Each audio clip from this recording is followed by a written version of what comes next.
In 1826, a stonecutter by the name of Captain William Morgan, he was also a Christian. He was a Mason and a Christian, and eventually those two clashed, and he decided he not only had to leave the Masonic order, but he had to expose it to get other guys to leave the Masonic order too. So he was the first American to publish the first 3 degrees of the Masonic oaths.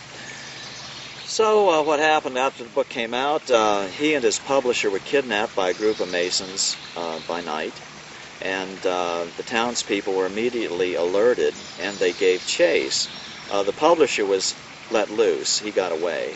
But they kept Morgan and ended up killing him. They wrapped him in chains and threw him in a river, and so Morgan was killed. But of course his book lives on. I have a copy of it. Anybody can buy it, detailing the first 3 degrees of Freemasonry. But the results of that were very dramatic. This was in New York, close to Niagara Falls, and it caused even an entire political party nationwide to spring up, the Anti-Masonic Party, which did battle and was directly opposed to Jefferson's Republican Party, and even ran a candidate for president. They got many people in several states elected to Congress, and generally were a major force on the scene for decades to come, decades into the future. On that Anti-Masonic Party, I've heard from another source that it was later discovered that the Anti-Mason Party was being run by Masons. Any truth to that? Was the Anti-Masonic Party being run by Masons? I don't know the facts, but it wouldn't surprise me at all, because Masons love to infiltrate organizations. I mean, they've infiltrated the major religions in this country, to where we went to a church in Upperville, Virginia for a while, and after the pastor learned that I was doing this book, he came out and said, yeah, you know, I was a Mason.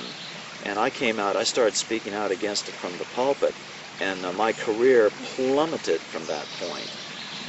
So he was at this little backwater Baptist church in Upperville, and he said that 90% of the Southern Baptist hierarchy are Masons, and that if you wish to excel in the Southern Baptist ministry, you have to be a Mason.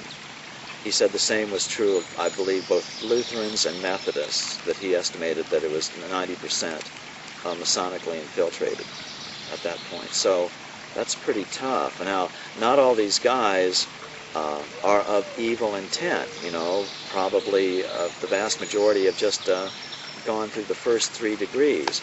But even then, Masons, you know, can subtly influence them. And that's why there's a huge battle every year in the Southern Baptist annual conference over whether to come out strongly opposing Freemasonry. It's a huge battle every year.